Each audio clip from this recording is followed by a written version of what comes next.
ناظرین، توبہ و استغفار کرنے کے بارے میں آج میں آپ کے سامنے قرآن پاک اور حدیث پاک کی روشنی میں کچھ ایسی خاص باتوں کو بیان کرنے والا ہوں جن کا جاننا آپ پر بہت زیادہ ضروری ہے۔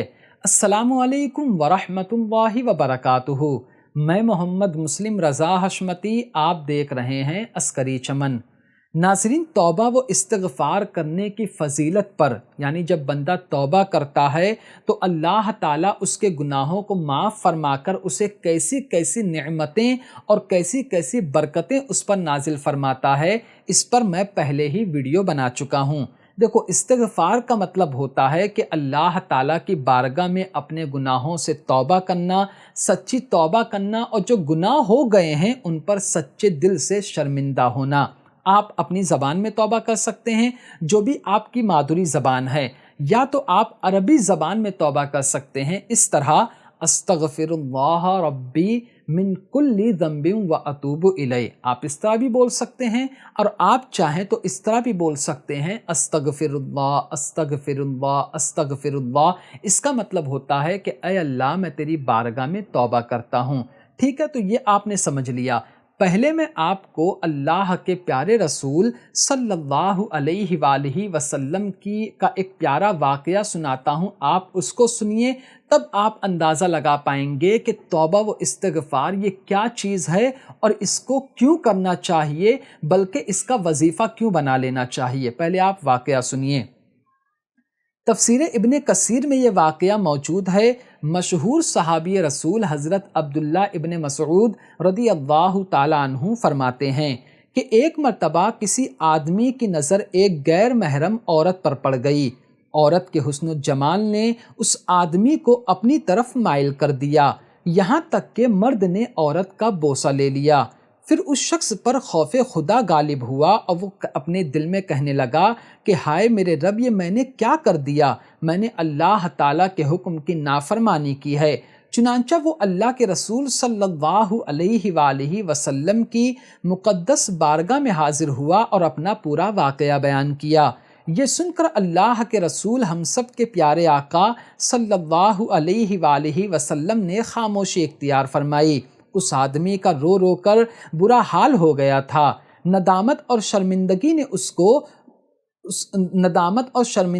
اس کو بے قرار کر رکھا تھا۔ وہ مسلسل توبہ و استغفار کر رہا تھا کہ اسی وقت اللہ کے پیارے رسول صلی اللہ تعالی علیہ وآلہ وسلم پر یہ آیت کریمہ نازل ہوئی، ان الحسنات یذہبن السیئات ذالک ذکری للذاکرین۔ تو اللہ کے رسول صلی اللہ علیہ وآلہ وسلم نے اس آدمی کو بلا کر اس سے ارشاد فرمایا کہ تمہارے لیے خوشخبری ہے، کیونکہ تمہارا رونا اور تمہارا توبہ و استغفار کرنا اللہ تعالیٰ کی بارگاہ میں قبول ہو گیا ہے اور اللہ تعالیٰ نے تجھے معافی عطا فرمائی ہے۔ یہ سن کر اس شخص نے عرض کیا، یا رسول اللہ علیہ الصلاۃ والتسلیم، کیا یہ آیت خاص میرے لیے ہے یا تمام لوگوں کے لیے ہے؟ تو اللہ کے رسول صلی اللہ علیہ وآلہ وسلم نے ارشاد فرمایا کہ یہ آیت تمام لوگوں کے لیے ہے۔ تو اس آیت سے اور اس واقعے سے، اس حدیث پاک سے یہ بات ثابت ہوتی ہے کہ بندہ اگر کوئی گناہ کر لیتا ہے، کیونکہ ہم سے تو گناہ ہوتا ہی رہتا ہے، ٹھیک ہے، بندہ اگر کوئی گناہ کر لیتا ہے اور اس گناہ کے ہونے کے بعد اس کو سچے دل سے وہ اس پر ندامت کرتا ہے، شرمندگی محسوس کرتا ہے اور اللہ تعالیٰ کی بارگاہ میں رو رو کر فریاد کرتا ہے، اپنے گناہوں سے سچی توبہ کرتا ہے اور آئندہ کبھی بھی وہ گناہ نہ کرنے کا پکا ارادہ بنا لیتا ہے، تو اللہ تعالیٰ اس کے گناہوں کو معاف فرماتا ہے اور اس کے گناہوں کو نیکیوں میں بدل دیتا ہے۔ توبہ کرنے کا ایک بہت بڑا فائدہ یہ بھی ہے کہ جب بندہ توبہ کرتا ہے تو اس کے جو گناہ ہیں اللہ تعالیٰ اپنی رحمت سے اس کو وہ نیکیوں میں بدل دیتا ہے۔ اب میں آپ کے سامنے یہ جو آپ نے واقعہ سنا، اب میں اس کی روشنی میں اور قرآن پاک کی روشنی میں کچھ فائدے بیان کرتا ہوں توبہ کرنے کے، کہ اگر آپ توبہ و استغفار کرتے ہیں تو آپ کو کیا کیا فائدے ہوں گے۔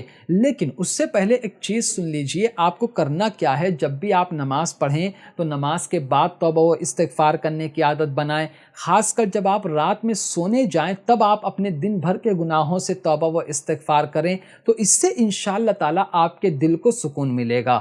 کیونکہ حدیث پاک میں ہے کہ گناہ کرنے سے جو دل ہے وہ سیاہ ہو جاتا ہے، اس پر زنگ لگ جاتا ہے۔ تو صحابہ کرام نے عرض کیا پھر اس کا طریقہ کیا ہے، اس سے نجات کیسے پائیں؟ تو اللہ کے رسول صلی اللہ علیہ وآلہ وسلم نے فرمایا کہ قرآن پاک کی تلاوت کرو اور توبہ و استغفار کرو۔ یعنی جب بندہ قرآن پاک کی تلاوت کرے گا اور توبہ و استغفار کرے گا تو جو اس کے دل کے گناہ ہیں وہ سارے کے سارے گناہ معاف ہو جائیں گے، وہ سارے کے سارے گناہ دھل جائیں گے۔ اب آپ فائدے سنیے توبہ کرنے کے۔ نمبر 1، توبہ کرنے سے اللہ کی محبت حاصل ہوتی ہے۔ ظاہر سی بات ہے جب بندہ گناہوں سے بچے گا تو نیک کام کرے گا، اور جب نیک کام کرے گا تو اللہ تبارک و تعالیٰ ایسے بندے سے محبت فرماتا ہے۔ نمبر 2، توبہ کرنے سے اللہ تعالیٰ خوش ہوتا ہے۔ نمبر 3، توبہ کامیابی کا سبب ہے۔ اس کو سمجھو، جب بندہ برائیوں میں ڈوبا رہتا ہے تو اس کی دنیا بھی خراب ہوتی ہے اور آخرت بھی خراب ہوتی ہے، لیکن جب بندہ نیکیوں میں ڈوبا ہوا رہتا ہے اور دنوں رات نیکیاں کرتا ہے تو دنیا والے تو تعریف کرتے ہی ہیں اس کی، اور جب وہ بندہ انتقال کرتا ہے تو اس کو اس کا فائدہ ملتا ہے اور اللہ تبارک و تعالیٰ اسے جنت عطا فرماتا ہے۔ نمبر 4، توبہ کرنے سے اعمال قبول ہوتے ہیں اور گناہ معاف ہو جاتے ہیں۔ یعنی جو ہم نماز وغیرہ پڑھتے ہیں، ذکر و اذکار کرتے ہیں، یا جو بھی نیک عمل کرتے ہیں، جب ہم اللہ تعالیٰ کی بارگاہ میں توبہ کرتے ہیں تو وہ سارے اعمال اللہ کی بارگاہ میں قبول ہوتے ہیں، اور ساتھ میں جو ہمارے گناہ ہیں، جو ہم سے گناہ ہو جاتے ہیں جان بوجھ کر یا انجانے میں، وہ گناہ بھی معاف ہو جاتے ہیں۔ نمبر 5، توبہ کرنے سے بندہ جنت میں داخل ہوتا ہے اور جہنم سے نجات پاتا ہے۔ نمبر 6، توبہ کرنے سے بندے پر اللہ تعالیٰ کی رحمت نازل ہوتی ہے اور اللہ تعالیٰ اس بندے کے گناہوں کو معاف کرتا ہے۔ نمبر 7، توبہ گناہوں کو نیکیوں میں بدل دیتی ہے، جو تو میں نے آپ کو پہلے ہی بتایا۔ نمبر 8، توبہ یہ خیر اور بھلائی کی علامت ہے۔ یعنی جب بندہ توبہ کرتا ہے سچے دل کے ساتھ تو ظاہر سی بات ہے کہ اس کا دل اب گناہوں کی طرف نہیں جائے گا، بلکہ کہاں جائے گا؟ اس کا دل نیک کام کی طرف جائے گا، اور جب نیک کام کرے گا تو اس پر خیر و برکت نازل ہوگی۔ نمبر 9، توبہ ایمان کی علامت ہے اور بڑے ثواب حاصل کرنے کا ذریعہ ہے۔ جس کے دل میں ایمان ہوتا ہے، جو اللہ اس کے رسول سے ڈرتا ہے، وہی توبہ کرتا ہے، اور جب بندہ توبہ کرتا ہے تو اللہ اس کی توبہ کو قبول فرماتا ہے اور اس کو نیکیاں اور ثواب عطا فرماتا ہے۔ نمبر 10، توبہ آسمان سے بارش، کھیتی اور باغات میں برکت کا سبب ہے۔ اگر انسان بہت زیادہ گناہ کرتا ہے تو اللہ تبارک و تعالیٰ اپنی رحمت یعنی بارش کو روک لیتا ہے۔ اب جب بندہ اپنی گناہوں سے توبہ کرتا ہے، سچی توبہ کرتا ہے، روتا ہے، رب کی بارگاہ میں گڑ گڑاتا ہے، تو اللہ تعالیٰ اس کی توبہ کو قبول فرما کر بارش کو نازل فرماتا ہے، اور جب بارش ہوگی تو ظاہر سی بات ہے جو کھیت ہے، باغات ہے، اس میں اناج اور رزق پیدا ہوگا۔ تو ہمیں توبہ کرتے رہنا چاہیے۔ نمبر 11، توبہ اولاد نرینہ اور طاقت و قوت میں اضافے کا سبب ہے۔ یعنی جو نیک اولاد ہوتی ہے، اولاد نرینہ کا مطلب ہوتا ہے کہ لڑکا جو اولاد وہ ہوتی ہے، وہ بھی توبہ کرنے سے اللہ تبارک و تعالی ہمیں عطا فرماتا ہے۔ نمبر 12، توبہ فرشتوں کی دعا کا سبب ہے۔ جب ہم زمین پر توبہ کرتے ہیں، اللہ تعالیٰ کی بارگاہ میں اپنے گناہوں سے معافی مانگتے ہیں، تو فرشتے اللہ تعالیٰ کی بارگاہ میں ہمارے لیے دعا کرتے ہیں کہ اے میرے مولا، تو اس بندے کو بخش دے، کیونکہ وہ تیری بارگاہ میں توبہ و استغفار کر رہا ہے۔ تو اب یہ بات تو آپ کے سامنے واضح ہو گئی کہ توبہ کرنے سے کیا کیا فائدے حاصل ہوتے ہیں، لیکن ایک اور بہت اہم چیز ہے کہ توبہ کرنا کس طرح ہے اور اس پہ قائم کیسے رہنا ہے، تب صحیح توبہ مانی جاتی ہے۔ ایسا نہیں کہ آج توبہ کیا، کل پھر گناہ کیا، پھر توبہ کیا، پھر گناہ کیا، تو یہ توبہ نہیں ہے، تو مذاق ہو گیا۔ اللہ تعالی ہم سب کو محفوظ فرمائے۔ آپ سنیے غور سے، توبہ کرتے وقت آپ کو ان ساری باتوں کا خیال رکھنا چاہیے۔ نمبر 1، گناہوں پر ندامت، یعنی آپ اپنے دل سے شرمندہ ہوں کہ مطلب مجھ سے ایسا گناہ کیسے ہو گیا، میں نے کیسے اللہ تعالیٰ کی نافرمانی کر دی، ایک تو یہ سوچنا، اور نمبر 2 کہ گناہ کرنے کے بعد ان تمام چیزوں کو بھی چھوڑ دینا ہے جو گناہ کی طرف لے جانے والی ہے، اور گناہ نہ کرنے کا پکا ارادہ بنا لینا ہے۔ اگر آپ کو پتا ہے کہ میں اس راستے پہ جاؤں گا تو میرے سے گناہ ہوگا، تو آپ اس راستے کی طرف بھی نہ جائیں۔ آپ کو پتا ہے کہ میں اس کے ساتھ بیٹھوں گا تو گناہ ہوگا، تو آپ اس کے ساتھ بیٹھنا بھی چھوڑ دیں، ٹھیک ہے۔ نمبر 3، گناہ کا خیال بھی اپنے دل میں نہ لائیں۔ کیونکہ جب خیال غلط ہوتا ہے تو ہمارے جو ایکشن ہوتے ہیں نا وہ بھی غلط ہوتے ہیں، اور جب خیال اچھا ہوتا ہے تو پھر جیسے خیال آیا آج نماز پڑھوں گا، آج صدقہ کروں گا، آج درود پاک پڑھوں گا، تو انشاءاللہ پھر عمل بھی ویسے ہی ہوتا ہے، ہمارا جو ایکشن ہے پھر وہ بھی ویسے ہی ہوتا ہے۔ نمبر 4، برے لوگوں کو چھوڑ کر نیک لوگوں کے ساتھ رہیں۔ جو بھی ایسے لوگ ہوں جو گناہوں کی طرف لے جانے والے، ان کو چھوڑ دینا چاہیے اور نیک لوگوں کی طرف ہمیں بڑھنا چاہیے، خاص کر اللہ کے ولیوں کی بارگاہ میں جا کر حاضری دینا چاہیے تاکہ دل جو ہے دنیا سے ہٹ کر اللہ والوں کی بارگاہ میں لگ جائے۔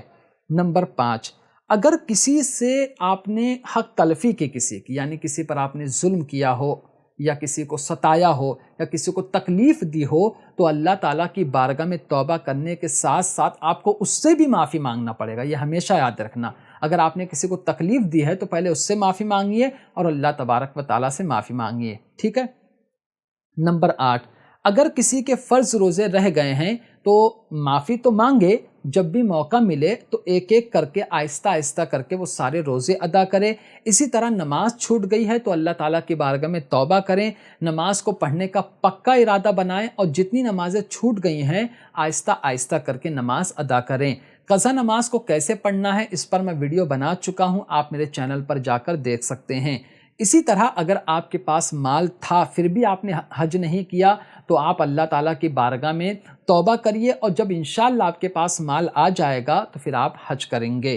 نمبر 10، اگر آپ نے زکوٰۃ نہیں دی تھی تو اللہ تعالیٰ کی بارگاہ میں آپ توبہ کریے، اور پھر جب جو بھی آپ کا مال ہے اس سے آپ زکوٰۃ ادا کریے۔ ایسا ضروری نہیں ہے کہ جب رمضان شریف آئے گا تبھی آپ زکوٰۃ ادا کرو گے، جب آپ کا ٹائم ہو جائے گا جو اس کی معیار ہے پوری زکوٰۃ کی تو اس کے بعد آپ پر زکوٰۃ ادا کرنا فرض ہو جاتا ہے۔ تو ان ساری باتوں کا آپ کو خیال رکھنا ہے، تب جا کر ایک مکمل توبہ ہوتی ہے، اور جب مکمل توبہ ہوتی ہے تو انسان کے دل کو سکون ملتا ہے۔ اب آپ بتائیے کہ جو واقعہ میں نے آپ کو شروع میں سنایا اور جو میں نے آپ کو توبہ کرنے کے فائدے بتائے اور توبہ کس طرح کرنا ہے، اس پر قائم کیسا رہنا ہے، یہ ساری باتیں آپ کو سمجھ میں آئی یا نہیں؟ آپ بھی اس پر عمل کریے، اپنے دوستوں کو بتائیے کہ اس طرح عمل کریں اور اپنے گھر والوں کو بتائیے۔ ویڈیو اچھا لگا ہو تو کمنٹ میں سبحان اللہ ماشاء اللہ ضرور لکھنا تاکہ اس سے اور لوگوں کو بھی فائدہ حاصل ہو سکے۔ تو آج کی ویڈیو میں صرف اتنا ہی۔ السلام علیکم۔